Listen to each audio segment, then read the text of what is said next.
Mesdames et messieurs, frères et sœurs, bonjour. Nous avons déjà parlé des généralités sur la sexualité et nous nous sommes quittés dans ce que Ésaïe 51, versets 1 et 2 nous rappelait de regarder Abraham et Sarah. Ce matin, nous allons parler de la réforme sexuelle, un appel divin. J'aimerais vous raconter cette histoire d'Ellen White où elle était dans une réunion et on l'amena, on fit comprendre à Ellen White et à son mari qu'il y avait un homme qui était malade, que sa famille aussi était malade. Il venait de perdre un enfant. Et justement, à la fin de la réunion, cet homme s'approche et on présente cet homme à Ellen White et puis elle dit à cet homme qu'ils se reverront le lendemain. Le problème, c'est qu'elle avait déjà subi beaucoup d'attaques et elle avait décidé de prier pour des gens maintenant sur autorisation de Dieu lui-même. Alors avec son mari, dans sa prière nocturne, elle demande à Dieu ce qu'il fallait faire, s'il fallait intercéder puisque cet homme attendait depuis longtemps et savait que le couple White va passer par là et espérait une intercession. Alors dans sa prière nocturne, elle dit effectivement, Dieu Seigneur, j'aimerais que tu me montres si je dois intercéder pour cette personne. Et bien pendant qu'elle dort, Dieu vient en vision à Ellen White et lui dit expressement, je ne veux pas que tu intercèdes pour cet homme. Comment un Dieu d'amour rempli de bonté, de grâce peut demander à ce qu'on n'intercède pas pour quelqu'un qui souffre? L'Église a déjà intercédé. Les membres d'Église ont apporté des dons. Mais là, Dieu demande au prophète de ne pas intercéder pour cette personne. Alors, Dieu va montrer toute la vie de cette personne à Ellen White. Et lorsqu'elle va se lever le matin, cette personne va s'approcher et il sera pris à part et le prophète du Seigneur va dire « Je ne peux pas intercéder pour toi ». Quelles sont les raisons que Dieu évoque à ce refus? Dieu dit que depuis l'enfance de cet homme, il se masturbe. Durant son adolescence, il a continué à se masturber. Pendant son mariage, il a continué à se masturber. Le mariage même n'a pas suffi pour éteindre la passion animale de cet homme. Résultat, ses enfants sont tombés malades, sa femme est tombée malade et lui-même est dans un état désastreux.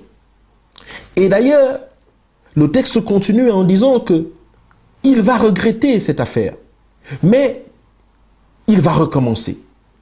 En fait, l'habitude est devenue le caractère. Et effectivement, Ellen White va dire ceci à cet homme. Cet homme sera frustré, il va pleurer, et l'histoire nous fait comprendre qu'il n'a pas pu résister. La sexualité, ou du moins la masturbation, est un terrain préparé aux diverses maladies. Écoutez cette déclaration encore d'Ellen White que l'on trouve dans Conseil à la sexualité, au remariage et au divorce. L'histoire que je viens de vous raconter se trouve également dans ce livre. Si la pratique du vice secret continue après l'âge de 15 ans, la nature réagira contre les dommages subis et continuera à en pâtir. Elle leur fera payer le prix de la transgression de ces lois, en particulier entre 30 et 45 ans. Par de nombreux maux et maladies organiques. Quelles sont ces maladies organiques que la masturbation cause? Il y a les affections du foie et des poumons, la névralgie, le rhumatisme, maladie de la colonne vertébrale, les reins et disposition au cancer. Certains mécanismes délicats du corps cèdent, nécessitant de la part des autres organes un plus grand effort, ce qui jette le trouble dans le merveilleux dispositif de la nature. La santé souvent se dégrade et la mort s'ensuit. Nous trouvons cette référence dans Children Guidance, la page 444, mais aussi dans Conseil à la sexualité, au remariage et au divorce. Quelles sont encore les conséquences de la masturbation? Destruction de grandes résolutions et de la vie spirituelle. Le vice secret, c'est-à-dire la masturbation, détruit les grandes résolutions, les efforts sérieux et la volonté capable de façonner un authentique croyant. Tout ce qui mesure ce qu'implique le fait d'être chrétien comprennent l'obligation pour les disciples du Christ de se soumettre entièrement à sa volonté, leur passion ainsi que leurs facultés physiques et mentales. Sans cela, ils ne peuvent être disciples du Seigneur, ils sont trop attachés à leur maître et l'initiateur de tout mal pour abandonner leur habitude corrompue et choisir de servir le Christ. Vous comprenez cette déclaration qui nous donne les dégâts de la masturbation. Qu'est-ce que la masturbation cause encore? Nous allons revenir sur ce thème dans le thème que nous allons traiter, les conséquences de la mauvaise sexualité. Nous parlons ici de la diminution de l'énergie vitale. La pratique du vice secret, c'est-à-dire de la masturbation, détruit certainement les forces vitales de l'organisme. Toute excitation inutile sera suivie d'une dépression correspondante. Très tôt, les jeunes mettent gravement à l'épreuve leur capital cérébral, qu'ils affaiblissent et épuisent, exposant ainsi leur organisme à diverses maladies. Genèse 38, verset 6, nous dit quelque chose et nous raconte une histoire que nous devrions prendre en considération. Nous sommes dans la réforme sexuelle maintenant. Il est écrit dans Genèse 38, verset 6 à 10, Judas prit son premier-né, une femme nommée Tamar. Et le premier-né de Judas était méchant aux yeux de l'Éternel, et l'Éternel le fit mourir. Alors Judas dit à Onan, son deuxième fils, va vers la femme de ton frère, prends-la comme beau-frère et suscite une postérité à ton frère. Onan, sachant que cette postérité ne serait pas à lui, se souillait à terre lorsqu'il allait vers la femme de son frère afin de ne pas donner de postérité à son frère. Ce qu'il faisait déplut à l'Éternel qui le fit aussi mourir. Judas va perdre un fils qui ne laisse pas de postérité. Maintenant, il va prendre son deuxième fils, comme disait la loi de Moïse, pour donner à l'ex-femme de son frère. Onan sait que cette femme, Onan sait que le fait d'aller avec cette femme, de coucher avec cette femme, c'est pour donner une postérité à son frère. Et le verset 9 nous dit que, or, sachant que cette postérité ne serait pas à lui, il se souillait à terre. Regardez, remarquez le terme souillé, à terre, lorsqu'il allait vers la femme de son frère, afin de ne pas donner une postérité à son frère. Le péché d'Onan aujourd'hui est devenu un péché répandu. Ici, j'ai envie de dire que la femme d'Onan ne sait pas ce qu'Onan est en train de faire. La question est de savoir qu'est-ce que, comment dire, il faut que je formule ça d'une certaine manière. Qu'est-ce que le péché d'Onan aujourd'hui? Vous comprenez que le texte de Dieu, verset 9, qu'il se souillait à terre. Dieu a donné à l'homme Adam, la responsabilité de porter la semence. Et la semence d'un homme contient la puissance de Dieu, la puissance de la création de Dieu. Et le fait d'épuiser ou de verser cette semence à terre consiste ou veut dire mépriser Dieu ou se penser plus intelligent que lui. Vous allez comprendre où je veux en venir. Onan versait à terre. Dieu le supprima. Mais aujourd'hui dans l'Église, alors que la dépravation sexuelle a atteint son summum et bientôt son maximum, on se rend compte que les relations illicites prennent de plus en plus le pas dans nos relations sexuelles. Ce qui correspond à dire que je vais sortir avec une fille ou avec un homme en me protégeant par comment vous appelez ça, un préservatif. Je vais verser à l'intérieur. Ça permettra deux choses, au moins trois. Je ne serai pas une même chair avec cette personne, puisqu'il y a quelque chose qui protège mon appareil sexuel, je ne ferai pas d'enfant avec cette personne, je verserai dans ce préservatif et je le jetterai à la poubelle.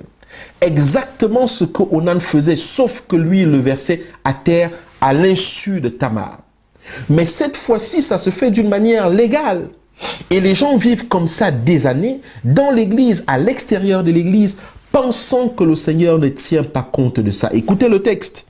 Ce qu'il faisait déplu à l'Éternel, qui le fit aussi mourir. Le péché d'Onan est un péché qui est répandu dans l'église actuellement. Je ne veux pas me salir, je veux juste prendre un plaisir, je ne veux pas faire d'enfant pour faire, alors je mets un préservatif, je verse dans ce préservatif et je le jette à la poubelle. Mais aussi dans un autre sens, le péché d'Onan, c'est aussi le péché de la masturbation, puisque tout ce qui se masturbe seul verse à terre. Et Dieu dit encore que ce qu'il faisait déplu à l'Éternel, et l'Éternel le fit aussi mourir. Mes frères et sœurs, l'histoire de la masturbation ne concerne pas seulement les hommes, mais aussi les femmes. Écoutez ce que l'esprit de prophétie nous dit dans Conseil à la sexualité, au remariage et au divorce. Les conséquences de la masturbation pour les femmes. Les femmes possèdent moins de force vitale que les hommes et sont largement privées, de par leur vie confinée, de l'air vivifiant et stimulant chez elles. Les conséquences de la masturbation se voient dans des maladies comme le rhume chronique pour les femmes, l'hydropésie, les maux de tête, la perte de mémoire. La perte de mémoire. Qu'est-ce que c'est que la perte de mémoire aujourd'hui? Eh bien, lorsqu'on verra les conséquences de la mauvaise sexualité, nous verrons que des chercheurs et des médecins ont enfin fait une relation entre l'Alzheimer et la pratique dépravée de la sexualité. Nous avons une étude qui est sortie dessus, qui prouve enfin que la mauvaise sexualité durant toute sa vie finit par nous causer des problèmes d'Alzheimer. C'est ce que le texte d'Ellen White ici appelle la perte de mémoire et de la vue. La fragilité du dos pour les femmes et des reins. La fragilité de la colonne vertébrale et souvent le délabrement du cerveau. Le cancer latent dans l'organisme s'enflamme, se met à ronger et à détruire l'esprit sombre, souvent dans une ruine totale, et la folie s'installe. Ça, ce sont les conséquences de la masturbation pour les femmes.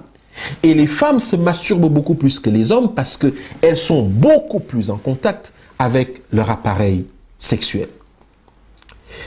Le thème que nous sommes en train de développer, c'est la sexualité, la réforme sexuelle, un appel divin. Écoutez encore cette déclaration d'un docteur en médecine et en philosophie de l'université d'Oxford.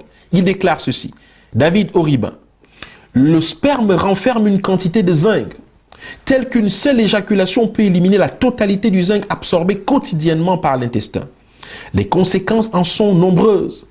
À moins d'un apport alimentaire accru permettant de compenser cette perte, des éjaculations répétées peuvent provoquer une véritable déficience en zinc, s'accompagnant de différents problèmes, y compris l'impuissance.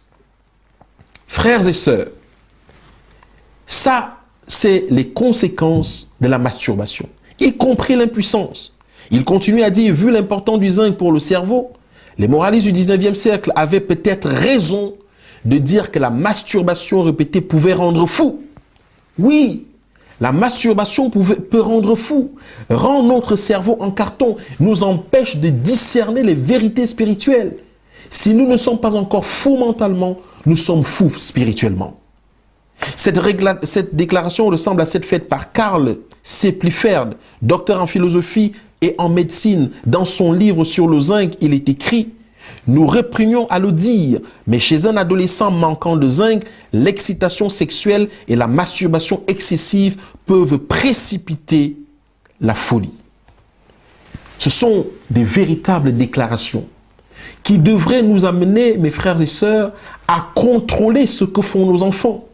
D'où l'éducation sexuelle de l'Église. Si l'Église n'éduque pas, qui va éduquer ces jeunes qui doivent attendre le retour de Christ? qui va leur dire comment arriver à une satisfaction sexuelle réelle. La Bible a des canons pour ça. L'esprit de prophétie enseigne comment est-ce que l'on peut vivre une sexualité divine de liberté et de joie sans s'offenser soi-même, détruire son corps et sans détruire le temple de Dieu. Je reviens sur la signification du mot grec pornéia. Nous avons dit que la définition du mot pornéia, c'est relations sexuelles illicites, adultère, fornication, homosexualité, mœurs d'une lesbienne, relation avec des animaux, etc., relation avec un proche parent, relation sexuelle avec ou une divorcée, de la souillure, de l'idolâtrie provenant de la consommation des viandes sacrifiées offertes aux idoles. Ce mot pornéia, qui est traduit par impudicité, infidélité, prostitution, est généralement traduit en grec par pornéia, qui veut dire pornographie en français. Nous avons déjà vu ce verset tout à l'heure de 1 Corinthiens 5, verset 1, qui dit qu'on entend dire généralement qu'il y a parmi vous de la pornographie et une pornographie telle que l'on ne rencontre pas même chez les païens. Qu'est-ce que Galates 5, verset 19 nous dit? Or, les œuvres de la chair sont manifestes. Ce sont l'impudicité, l'impureté, la dissolution, c'est-à-dire c'est la pornéia. Le verset 19. C'est la pornographie. Or, les œuvres de la chair, c'est la pornographie. On peut le traduire ainsi. Colossiens 3, verset 5 à 6 nous dit ceci. Faites donc mourir les membres qui sont sur la terre. L'impudicité, l'impureté, les passions, les mauvais désirs. En d'autres termes, faites donc mourir les membres qui sont sur la terre, la pornographie. Et la cupidité qui est une idolâtrie, c'est à cause de ces choses que la colère de Dieu vient sur les fils de la rébellion. 2 Pierre 2, verset 14 nous dit, « Ils ont les yeux pleins d'adultère et insatiables de péché. Ils amorcent des âmes mal affermies. Ils ont le cœur exercé à la cupidité. Ce sont des enfants de la malédiction. » Nous allons prendre Romains 1, verset 25 à 32, qui nous dit ceci. Eux qui ont changé la vérité de Dieu en mensonge et qui ont adoré et servi la créature au lieu du Créateur, qui est béni éternellement. Amen. C'est pourquoi Dieu les a livrés à des passions infâmes, car les femmes ont changé l'usage naturel en celui qui est contre nature. Premier stop ici. Le texte nous dit que nous venons de parler de la masturbation. Mais maintenant, nous allons parler de la sodomie. Le texte nous dit que ce sont les femmes qui ont changé l'usage naturel en celui qui est contre nature. Dieu parle ici de la sodomie. Le verset 27 nous dit que, et c'est normal, puisque le visage sexuel dans la parole de Dieu, c'est le visage d'une femme. 2 personnes peuvent nous enseigner la sexualité dans l'univers, c'est Dieu, le Saint-Esprit et la femme sur terre. Nous y reviendrons quand nous parlerons de cela. Le verset 27 nous dit, et de même, les hommes abandonnant l'usage naturel de la femme, puisqu'elle a changé l'usage naturel de la femme, se sont enflammés dans leurs désirs les uns pour les autres, commettant homme avec homme des choses infâmes et recevant en eux-mêmes le salaire qui méritait leur égarement. Ce qui nous fait comprendre que l'Église d'aujourd'hui est remplie d'homosexualité. D'un côté les lesbiennes, d'un côté les homosexuels. Pourquoi je dis ça? Parce qu'une personne qui pratique la sodomie avec sa femme fait la même chose qu'un homosexuel. Ils utilisent le même orifice. Et voici les conséquences de cela. Comme ils ne se sont pas souciés de connaître Dieu, Dieu les a livrés à leur sens réprouvé pour commettre des choses indignes. Étant remplis de toutes espèces d'injustice, de méchanceté, de cupidité, de malice, plein d'envie, de meurtre, de querelle, de ruse, de malignité, rapporteurs, médisants, impies, arrogants, hautains, fanfarons, ingénieux au mal, rebelles à leurs parents, dépourvus d'intelligence, de loyauté, d'affection naturelle, de miséricorde. Est-ce que vous voyez tous les maux qui découlent d'une mauvaise sexualité? C'est ce que nous venons de citer là. La mauvaise éducation sexuelle, la non-connaissance de Dieu entraîne directement dans la mauvaise sexualité qui fait plaisir à Satan. Et il est écrit que les femmes ont changé l'usage des choses et que les hommes, à cause de ce changement, se sont enflammés les uns pour les autres. Le verset 32 nous dit, et bien qu'ils connaissent le jugement de Dieu, déclarant dignes de mort ceux qui commettent de telles choses, non seulement ils les font, mais ils approuvent ceux qui les font, que Dieu pardonne à son Église. Maintenant, commençons à rentrer dans cet appel à la réforme. Apocalypse 2, versets 20 à 21. Mais ce que j'ai contre toi, c'est que tu laisses la femme Jézabel qui se dit prophétesse enseigner et séduire mes serviteurs pour qu'ils se livrassent à la pornographie et qu'ils mangent des viandes sacrifiées aux idoles. Ici, ce texte nous fait comprendre que on laisse enseigner la femme qu'on appelle Jézabel qui se dit prophétesse et que nous allons découvrir plus loin qui est la babylonienne qui se dit prophétesse, qui enseigne aux enfants de Dieu à se livrer à l'impudicité et à manger des viandes sacrifiées aux idoles. Ce qui correspond à une union entre la nourriture et l'appareil sexuel. Le verset 21 nous dit, je lui ai donné du temps afin qu'elle se repentisse, mais elle ne veut pas se repentir de sa pornographie. Cette déclaration d'Ellen White nous intéresse aussi.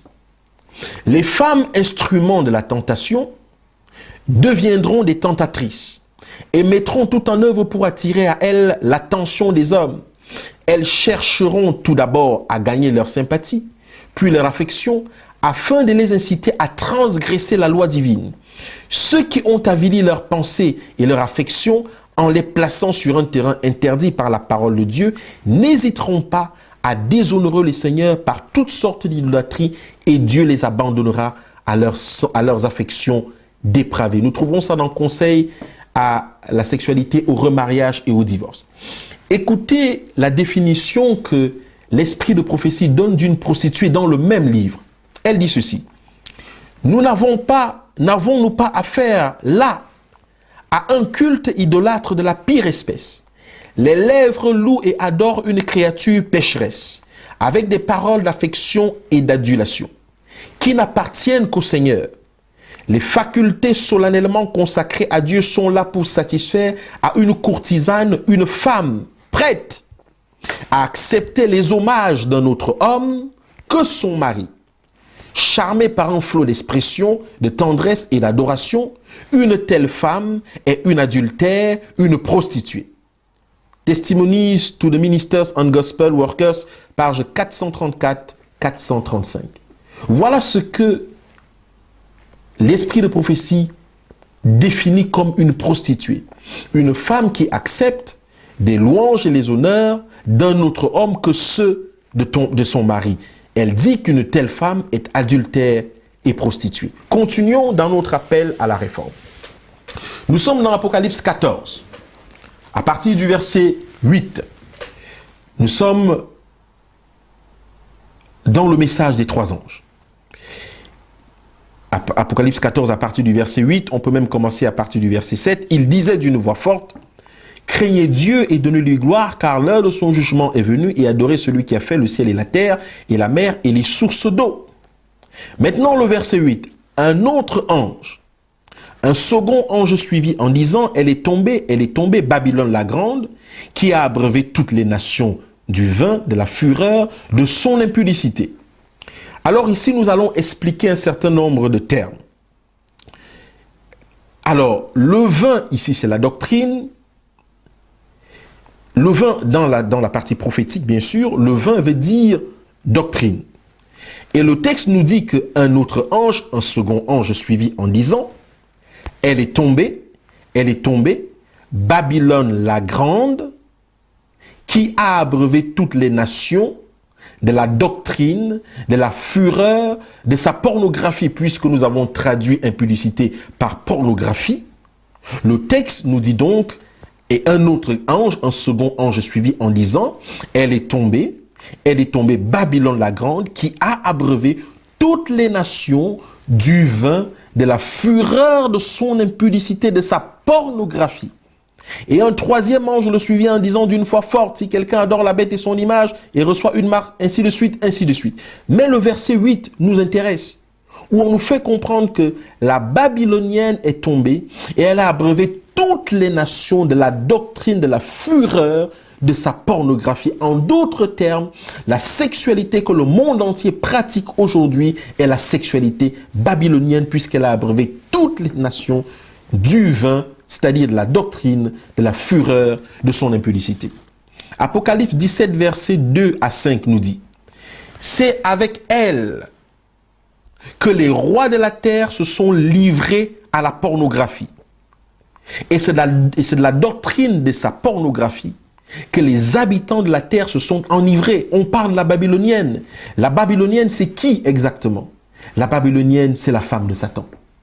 C'est elle qui est chargée d'éduquer sexuellement pour le compte de Satan tous les habitants de la terre. Et dans ce verset, on dit que les rois de la terre se sont livrés avec elle.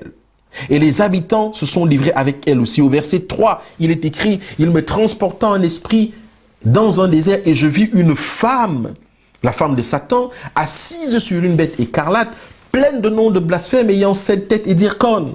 Nous allons revenir sur ces versets aussi. Cette femme était vêtue de pourpre, d'écarlate et parée d'or, de pierres précieuses et de perles. Elle tenait dans sa main une coupe d'or remplie d'abominations et des impuretés de sa prostitution. Dans ce verset 4, on met un rapport entre la sexualité et le vêtement. D'où la réforme vestimentaire aussi préconisée par le troisième ange. Sur son front était écrit un nom, un mystère: Babylone la grande, la mère des pornographes et des abominations de la terre. Le verset 5, sur son front était écrit un nom, un mystère: Babylone la grande, la mère des pornographes et des abominations de la terre, c'est-à-dire la femme de Satan. Apocalypse 18, versets 3 à 4. Parce que toutes les nations ont bu la doctrine de la fureur de sa pornographie, et que les rois de la terre se sont livrés avec elle à la pornographie, et que les marchands de la terre se sont enrichis par la puissance de son luxe.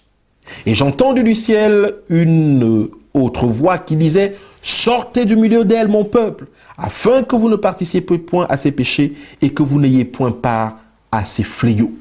C'est en ça que Dieu nous appelle à la réforme sexuelle. Sortez de cette pornéia. Sortez de cette façon de pratiquer la sexualité, un acte divin, afin que vous ne participiez pas aux péchés pour lesquels on condamnera la femme de Satan.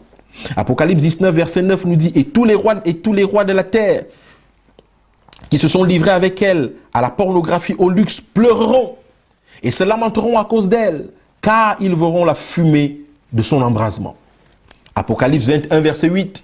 Mais pour les lâches, les incrédules, les abominables, c'est-à-dire les pornographes, les meurtriers, les impudiques, c'est-à-dire les pornographes, les enchanteurs, les idolâtres et tous les menteurs, leur passera dans les temps ardents de feu et de soufre, ce qui est la seconde mort. Apocalypse 21, verset 7 nous dit: il ne rentrera chez elle, c'est-à-dire la nouvelle Jérusalem, rien de souillé, ni personne qui se livre à la pornographie, au mensonge. Il n'entrera ceux qui sont écrits dans le livre de vie. Apocalypse 22, verset 15 de dire: dehors les chiens, les enchanteurs, les pornographes, les meurtriers, les idolâtres et quiconque aime et pratique le mensonge. Personne ne rentrera dans la nouvelle Jérusalem si sa pornographie, je veux dire sa sexualité, n'est pas réglée. C'est un péché que nous avons négligé. Nous avons hérité de la sexualité.